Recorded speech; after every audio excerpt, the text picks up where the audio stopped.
नमस्कार, स्वागत है आपका पब्लिक इंडिया पर। मैं हूं नीलू व्यास।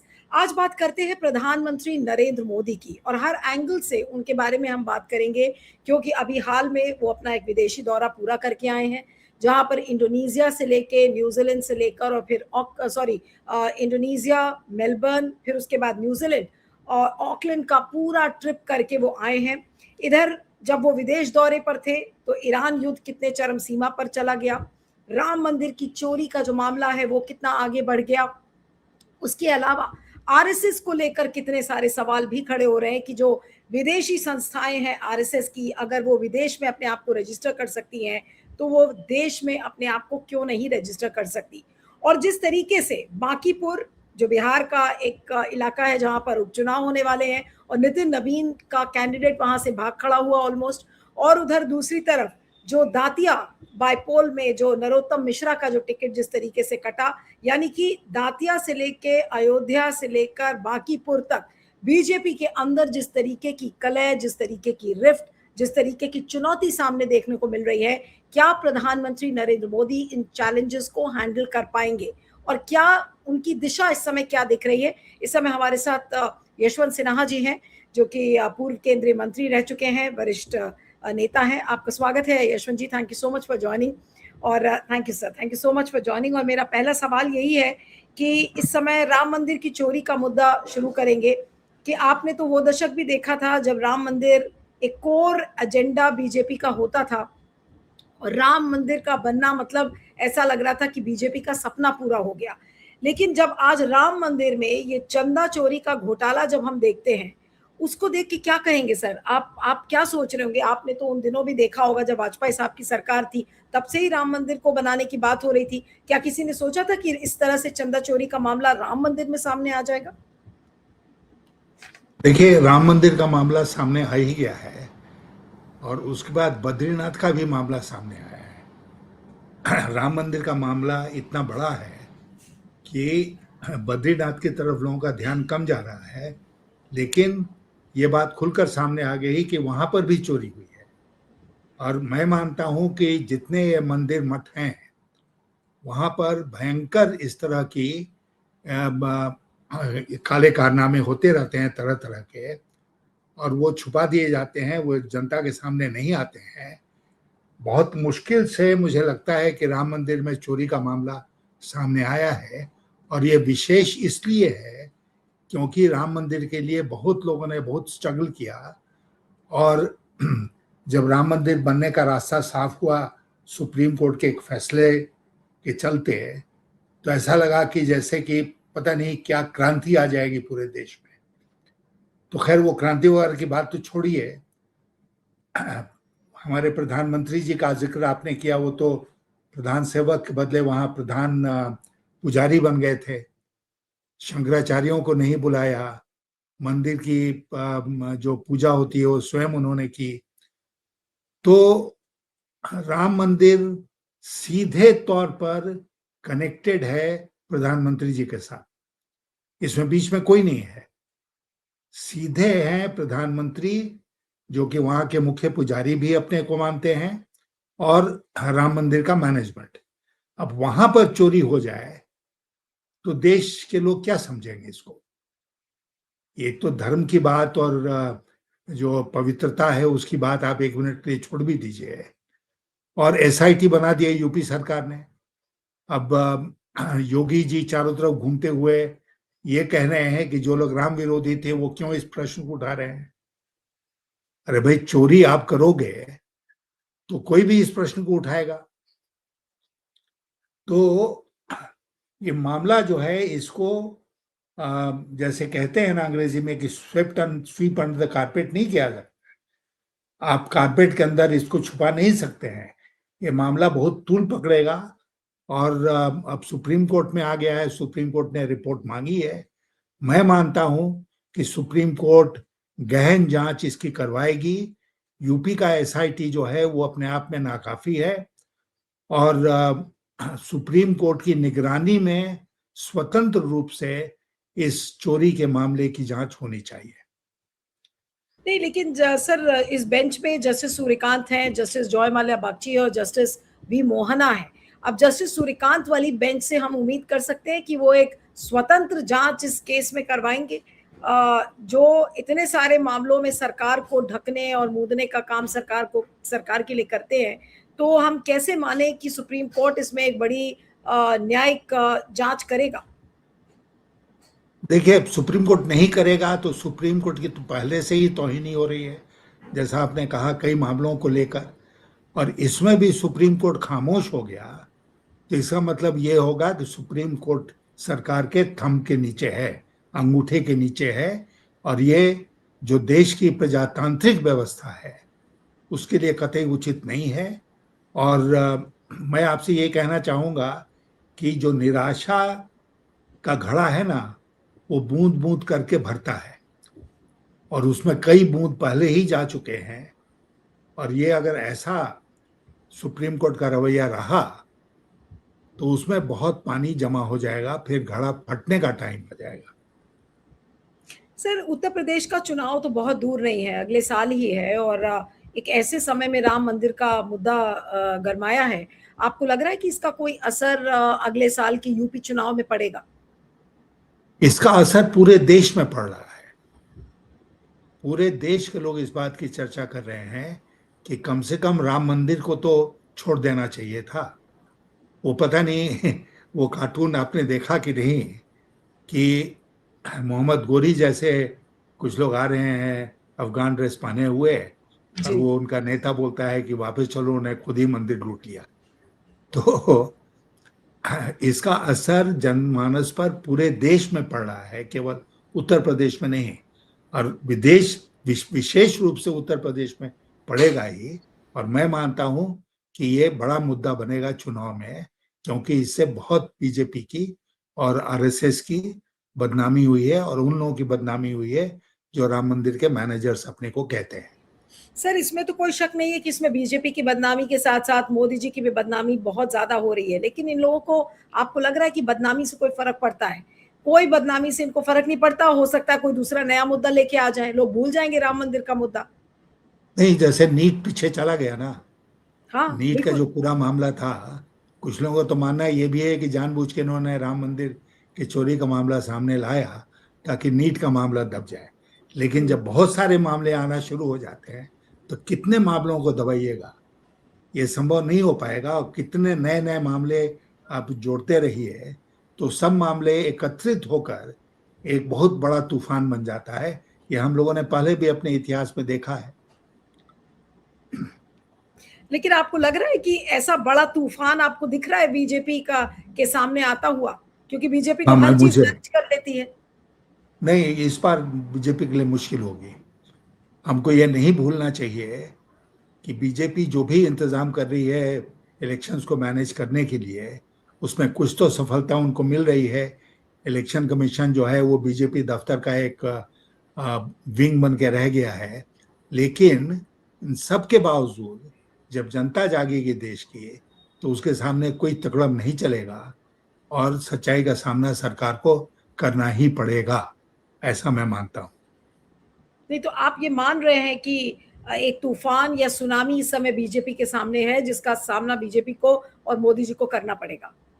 बिल्कुल, देश के सामने है, और उसमें बीजेपी डूबने वाली है उस सुनामी में, क्योंकि पूरी तरह से लोग बीजेपी को ही जिम्मेदार मान रहे हैं इन सब काले करतूतों के लिए। लेकिन सर, इस समय अब जैसे मैं विदेशी दौरे पर भी आती हूँ कि मोदी जी अभी विदेश दौरे पर गए, यहाँ पे नीट का क्राइसिस देश में था, छात्र आत्महत्या कर रहे थे, कोई उन्हें फर्क नहीं पड़ रहा है। देखिए, धर्मेंद्र प्रधान के इस्तीफे को लेकर कॉकरोच जनता पार्टी और सोनम वांगचुक पिछले 17 दिनों से, आज 17वां दिन है, सोनम वांगचुक हंगर स्ट्राइक पे बैठे हुए हैं। उनका 8 किलो वजन कम हो गया है, उसके अलावा उनका बीपी लगातार घट रहा है। सरकार को कोई चिंता ही नहीं है। आप यूपीए के समय में आप देखिए, जब इंडिया अगेंस्ट करप्शन हुआ था, तो कम से कम उस समय मंत्री जाकर बात तो करते थे। यहाँ तो ऐसा लग रहा है कि किसी को कोई फर्क नहीं पड़ रहा है। ठीक है, मर जाएंगे सोनम वांगचुक, क्या फर्क पड़ रहा है? देखिए, मैं आपके माध्यम से सोनम वांगचुक से निवेदन करना चाहता हूं कि वो कृपया अपना उपवास तोड़े। मरकर कोई लड़ाई नहीं जीती जाती है, जिंदा रह के ही लड़ाई जीती जाती है। और इसीलिए मेरी करबद्ध प्रार्थना है सोनम वांगचुक से कि वो अपनी जान कुर्बान न करें इस सरकार के खिलाफ। देखिए, महात्मा गांधी ने भी इस देश में बहुत उपवास और अनशन किए, आपको याद होगा, लेकिन वो अंग्रेजों के खिलाफ लड़ रहे थे। और अंग्रेजों में एक सेंसिटिविटी थी, एक वैल्यू सिस्टम था जिसमें वो रिस्पॉन्ड करते थे। यहाँ तो कोई सवाल ही नहीं है, कोई वैल्यू सिस्टम नहीं है।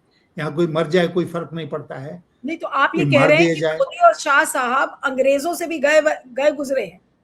बिल्कुल बिल्कुल, इसमें कोई शक मेरे मन में नहीं है कि और स्वतः कोई मरने लगे अनशन करके, तो उनके लिए और काम आसान हो जाता है। इसलिए मैं निवेदन करना चाहता हूँ सोनम वांगचुक जी से कि वो अपना अनशन समाप्त करें। हम लोग सब मिलकर इस लड़ाई को लड़ेंगे, लेकिन जान देने से कोई फायदा नहीं होने जा रहा है, खास करके इस सरकार के खिलाफ। लेकिन आपको क्या लग रहा है सर, ये कॉन्फिडेंस सरकार में कहां से आ रहा है कि भाई कोई भी पब्लिक ओपिनियन कैसा भी बने, अब कॉकरोच जनता पार्टी को लेकर आप देखिए कि कितने पब्लिक ओपिनियन, एक मैसिव पब्लिक ओपिनियन उनके फेवर में बन रहा है, सोनम वांगचुक के सपोर्ट में कितने लोग खड़े हैं, लेकिन सरकार को कोई फिक्र नहीं है। तो अगर बेफिक्र सरकार है तो उसकी कॉन्फिडेंस का कारण आपको क्या लग रहा है? कहीं ना कारण कहीं कारण मैं मिल रहा है। कारण मैं बताता हूं। अभी कुछ देर पहले हम लोग सुप्रीम कोर्ट की बात कर रहे थे, इलेक्शन कमीशन की बात कर रहे थे। इलेक्शन कमीशन का क्या हाल है आप और हम जानते हैं। किस तरह 27 लाख लोगों का वोट काट दिया गया पश्चिम बंगाल में, 5 लाख लोग उसमें जोड़ दिए गए। इस तरह करके इन लोगों ने 2024 के लोकसभा चुनाव के बाद, मुझे लगता है कि कुछ अपराधी प्रकृति के लोग इकट्ठे हुए और उन लोगों ने ये तरीका अपनाने का सोचा कि जो लोग हमारे लिए वोट नहीं करते हैं उनका वोटर लिस्ट से नाम ही काट दो। वो प्रक्रिया हमने देखी, बहुत इफेक्टिवली इन्होंने फॉलो किया पश्चिम बंगाल में, और अब देश के दूसरे भागों में कर रहे हैं। तो 2003 में भी एसआईआर हुआ था। मुझे तो याद ही नहीं है कि हमको कोई जद्दोजहद करनी पड़ी थी एसआईआर के थ्रू अपने नाम को जोड़ने की। और वो कहते हैं कि अपने बाप और माँ का नाम बताओ एसआईआर में, पिछले एसआईआर में जुड़ा था कि नहीं। ये पूरा एक्सरसाइज जो हो रहा है चुनाव आयोग का, वो हो रहा है कि वोटर्स का नाम को बाहर करो वोटर लिस्ट से। इसलिए नहीं कि जोड़ो और नए वोटर्स को जोड़ के संख्या बढ़ाओ, ये नहीं है। ये है कि नाम काट के लाखों लोगों को बेदखल कर दो। और सुप्रीम कोर्ट के बारे में आपने जाना, आपने जिक्र किया, सुप्रीम कोर्ट ने क्या कहा। सुप्रीम कोर्ट ने कहा कि ठीक है, अगली बार वोट दे देना। क्या कमाल का ऑब्जर्वेशन था सुप्रीम कोर्ट का, अगली बार वोट दे देना। प्रजातंत्र की रक्षा जनता करेगी, सुप्रीम कोर्ट नहीं करेगी, इलेक्शन कमीशन नहीं करेगा, जनता देश की करेगी। और जैसा मैंने आपसे कहा, पाप का घड़ा भरता जा रहा है और फटने में अब कोई उसको देर नहीं लगने वाली है। अब मोदी जी के विदेश यात्रा पर आए। हाँ, अब मैं मोदी जी की विदेश यात्रा पर ही आ रही थी कि अगला जो उनका जो इस समय इंडोनेशिया में उनको मिला अवार्ड, उसके बाद न्यूजीलैंड में गए। न्यूजीलैंड में देखिए ये सब चीजें सामने आई सर कि 50,000 40,000 लोगों की भीड़ वहां पर प्लेन से गई थी। क्या आप लोगों के जमाने में भी कभी ऐसा हुआ था, इस तरीके का डायस्पोरा आउटरीच जो मोदी जी कर रहे हैं? आखिर हासिल क्या हो रहा है उनको? ये झूठी भीड़ जुटा रहे हैं कि 40 से 50,000 लोग देखिए मोदी जी को, और ऑस्ट्रेलियन मीडिया उनका मजाक उड़ा रहा है। मजे की बात यह है कि कोई भी ऐसा इंग्लिश मीडिया या ऑस्ट्रेलियन मीडिया नहीं था जिसने ये मुखौल नहीं उड़ाया कि देखिए एक सवाल का जवाब तो दे नहीं सकते और भीड़ जुटाकर बताते हैं कि देखिए हम कितने महान हैं। एक बात भूल गई आप, जो मोदी जी ने कहा, एक मफलर गले में डाले हुए थे, याद है ना आपको? उन्होंने कहा कि जब वो न्यूजीलैंड गए थे पिछली बार 25-30 साल पहले, जब वो किसी पद पर नहीं थे, तो किसी ने ये मफलर उनको भेंट किया था। अब वो संजो के इतने दिनों तक उस मफलर को रखे हुए थे कि अगली बार प्रधानमंत्री के रूप में जब न्यूजीलैंड जाने का मौका मिलेगा तो मैं वहां जाके इस मफलर को दिखाऊंगा। और उन्होंने मफलर को दिखाया और वहां जो एकत्रित भीड़ थी, जो लाई हुई भीड़ थी चार्टर्ड प्लेन से, वो बिल्कुल इतना प्रभावित हुई कि उनकी खुशी का कोई अंत ही नहीं था। अब मैं पूछना चाहता हूं आपसे सिंपल सा सवाल, मोदी जी को मैं जानना चाहता हूं। मैं आज एडमिट कर रहा हूं आपके सामने कि हम लोग एक ही पार्टी में एक समय थे, लेकिन मैं मोदी जी को नहीं जान पाता हूं।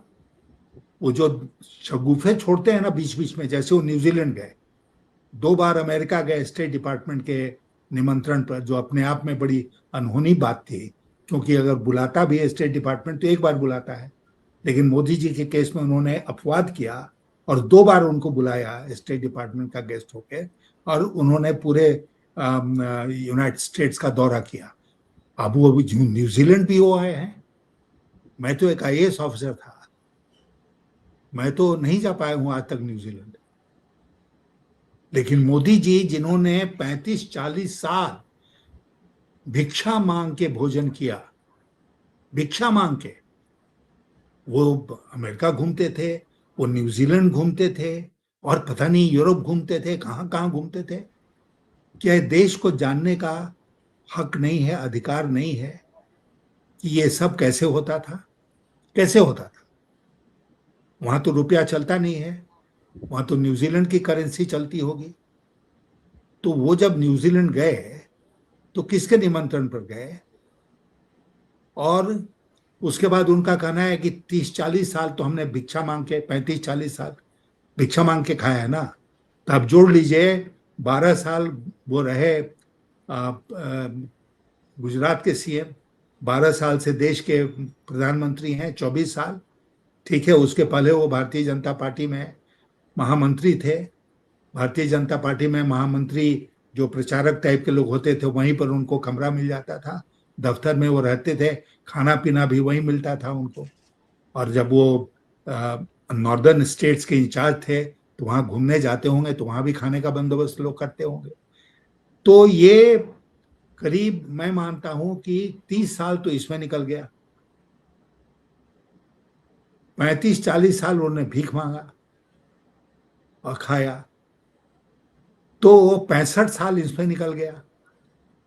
75 साल के मोदी जी हैं, तो इसका मतलब 10 साल के जब हुए उस समय से वो भीख मांग के खा रहे हैं। तो चाय कब बेचते थे? मतलब मैं आपसे ये कह रहा हूं बिल्कुल। कि हमारे प्रधानमंत्री जी जो हैं, उनको लेकर इतनी सारी भ्रांतियां हैं इस देश में, और देश की जनता को ये जानने का हक नहीं है कि हमारे प्रधानमंत्री हैं कौन। Who is Modi? आज मैं आपके माध्यम से यह सवाल पूछना चाहता हूं, हु इज मोदी? कैसे गए वो न्यूजीलैंड? क्यों गए? कौन उनका होस्ट था? और मफलर दिखा रहे हैं प्राउडली कि साहब देखो, ये मफलर हमको उस समय मिला था। मैं तो बिल्कुल आश्चर्यचकित हूं कि धीरे धीरे करके उनके जीवन की जो गुत्थियां सामने आ रही है। एक दफा उन्होंने कहा कि जो रेल के कंपार्टमेंट में चाय बेचता है, वो रेल मंत्री से ज्यादा रेलवे के बारे में जानता है। इसका मतलब कि ये रेल के कंपार्टमेंट में चाय भी बेचने का काम करते थे। कब किया? 5 साल के थे तब, 4 साल के थे तब। और उनके जो बचपन की तस्वीरें हैं, उसमें तो नहीं लगता है कि ये बहुत किसी इतने गरीब खानदान से आ रहे थे। एक दफा अमेरिका में रोते हुए उन्होंने कहा कि हमारी माँ बर्तन मांजने का काम करती थी पास पड़ोस के घरों में। याद है ना आपको? तो मोदी जी ने खुद झूठ बोल बोल कर अपना एक इमेज बनाया है, और देश को ये जानने का हक है। मैं तो आश्चर्यचकित रह गया जब उन्होंने न्यूजीलैंड में वो मफलर दिखाया और कहा कि मैं 25-30 साल पहले जब न्यूजीलैंड आया था तो किसी ने ये मफलर हमको दिया था। ये कौन है? Who is Modi? उनके जीवन की पूरी कहानी देश के सामने आनी चाहिए ना। 12 साल से देश के प्रधानमंत्री हैं, उसके पहले 12 साल रहे गुजरात के मुख्यमंत्री, और देश जानता ही नहीं अपने प्रधानमंत्री को। We don't know him. हमको नहीं पता था कि वो न्यूजीलैंड का भी सफर करके आ गए हैं। नहीं, लेकिन मोदी जी बताने की कोशिश क्या करते हैं? अब आप कह रहे हैं कि आप खुद नहीं समझ पाए मोदी जी को, हम लोग उनकी नीतियों की आलोचना करते रहते हैं, फिर भी हम मोदी जी को नहीं समझ पाए, पूरा देश मोदी जी को नहीं समझ पाया। लेकिन मोदी जी समझाना क्या क्या चाह रहे हैं पूरे देश को? मुझे तो यही नहीं समझ में आ रहा है, वो क्या बताना मैं चाह रहे हैं समझाता पूरे हूँ देश को? मैं समझाता हूँ मोदी जी का एकमात्र जो लक्ष्य है वो ये है कि पावर ग्रैब करके उसको पकड़े रहो इस तरह मजबूती से अपनी मुट्ठी में कि वो बाहर जाए ही नहीं। बराबर के लिए उनका, हमको लगता है कि मोदी जी का मॉडल क्या है? मोदी जी का मॉडल है चीन का राष्ट्रपति जी जिनपिंग। मोदी जी का मॉडल है रूस का राष्ट्रपति पुतिन। वो उसी कैटेगरी में अपने को देखते हैं और वो बराबर के लिए भारत देश का प्रधानमंत्री बने रहना चाहते हैं। पिछली लोकसभा में कुछ झटका उनको लगा, इसलिए जैसा मैंने आपसे कहा कि कुछ अपराधी प्रवृत्ति के लोग जो हैं भारतीय जनता पार्टी में, वो उसके बाद इकट्ठे हुए, बैठे और ये तय किया कि इसके बाद से हम इस चुनाव में कोई रिस्क नहीं लेंगे। और उसका तरीका फिर उन्होंने ढूंढा, एसआईआर कराओ और एसआईआर करा के जितने लोग हमको वोट नहीं देते हैं उनके नाम को निकाल दो, बाहर कर दो, और जो लोग बचेंगे वो हमारे वोटर्स होंगे और नहीं होंगे तो हम बाहर से। कपिल सिब्बल ने कहा ना कि कहां कहां से गुजरात से और कहां कहां से ट्रेनें गई भर भर के बिहार के चुनाव में, बंगाल के चुनाव में, कि बोगस जो लोगों का नाम है उसके नाम पर ये लोग वोट दे सके। और चुनाव आयोग को आप कंप्लेन करते रहिए, चुनाव आयोग आपकी बात सुनेगा नहीं। तो ये एक बड़ा सिंपल सा पावर में बने रहने का तरीका इन लोगों ने चुन लिया है कि चुनाव आयोग से हम जो कहेंगे वो चुनाव आयोग करेगा और चुनाव आयोग हमारे मन के मुताबिक चुनाव कराएगा। जो हमारे खिलाफ हैं उनको वोट देने नहीं दिया जाएगा। उत्तर प्रदेश में पिछली बार जब विधानसभा का चुनाव हुआ था और लोकसभा का, तो ये बात मीडिया के किसी किसी कोने में आई कि वहां पर जो लोग अपने कपड़ों से पहचाने जाते हैं, जैसा मोदी जी ने कहा, वैसे लोगों को उन्होंने रोक दिया, बूथ तक जाने नहीं दिया। पुलिस ने वही कहा कि नहीं नहीं चलो जाओ तुम्हारा वोट पड़ गया। तो हर तरह का हथकंडा अपनाया जाएगा, देश में प्रजातंत्र का गला घोंट दिया जाएगा ताकि मोदी जी सत्ता में बने रहें। और इसीलिए मैं आपके माध्यम से जो भी मुझे सुन रहा है उनसे मैं कहना चाहता हूं कि इसके लिए जनता को जागना पड़े। सोनम वांगचुक जी से फिर मैं अनुरोध करता हूं कि वो अपना अनशन समाप्त करें। इस रजीम में जान देने से कोई फायदा नहीं है, इसमें जिंदा रह के लड़ना होगा, तभी हमें सफलता मिलेगी। तो जितना पाप का घड़ा है वो फूटेगा तो कभी ना कभी, लेकिन कब फूटेगा ये पता नहीं है। लेकिन ये जो चोरी चकारी सरकार की और ये जो धूर्तता जो मोदी जी की आए दिन हमें दिखती रहती है, इसको कौन एक्सपोज करेगा? एक्सपोज तो वो हो रहे हैं, लेकिन अब जनता तो अभी भी मोदी मोदी करती रहती है। देखिए, भीड़ जुटा जुटा के मोदी जी करते हैं। अभी भी एक बहुत बड़ा तबका है देश का जो अभी जय मोदी मोदी जी की जय करता है। उनको समझ में ही नहीं आता, कहेंगे कि मोदी नहीं तो फिर कौन। ये एक जो क्रिएट होता है नैरेटिव, उसको लेके क्या कहा जाए? नहीं देखिए, ये जो मैं इसको हुहू की बीमारी कहता हूँ, हुहू की बीमारी।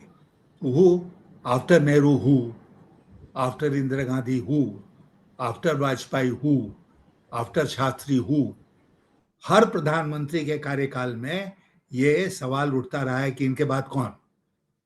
अब ऐसा तो नहीं है कि मान लिया कि कोई भी गठबंधन हो, इंडिया गठबंधन हो या कोई भी गठबंधन बने चुनाव लड़ने के लिए ऑपोजिशन पार्टीज का, तो वो जीत जाएंगे तो जीत के वो कहेंगे नहीं हम प्रधानमंत्री नहीं बनाएंगे। प्रधानमंत्री तो चुनना ही पड़ेगा उनको। तो प्रधानमंत्री चुना जाएगा और कोई ना कोई इस देश में खड़ा होगा जो प्रधानमंत्री बनेगा। मोदी जी क्या बराबर प्रधानमंत्री ही रहे? कैसे वो प्रधानमंत्री बन गए इस देश के?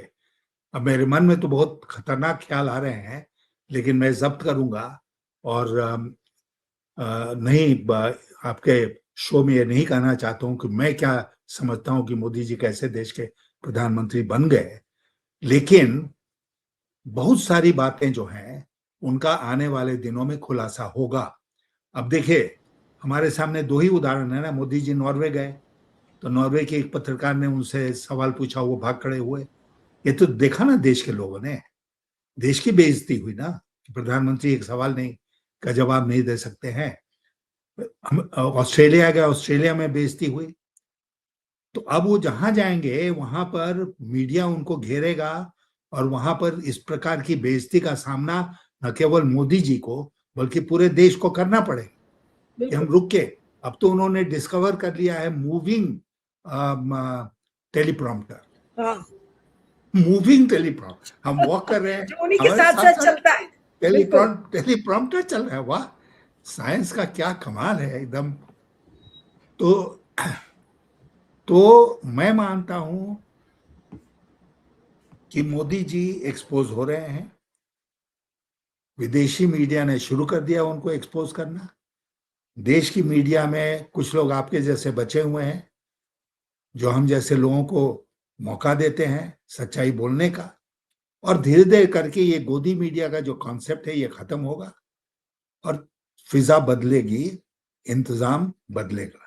नीलू जी, निराश मत होइए, देश जिंदा है और जिंदा रहेगा। चलिए Yashwant ji, it's always a pleasure having you on the programme. भगवान करे आपकी तबीयत हमेशा दुरुस्त रहे और आप इसी तरह से सच्चाई को सामने रखते रहें। हमेशा हमारे दिल से यही कामना है आपके लिए। Thank you so much for joining. Thank you sir.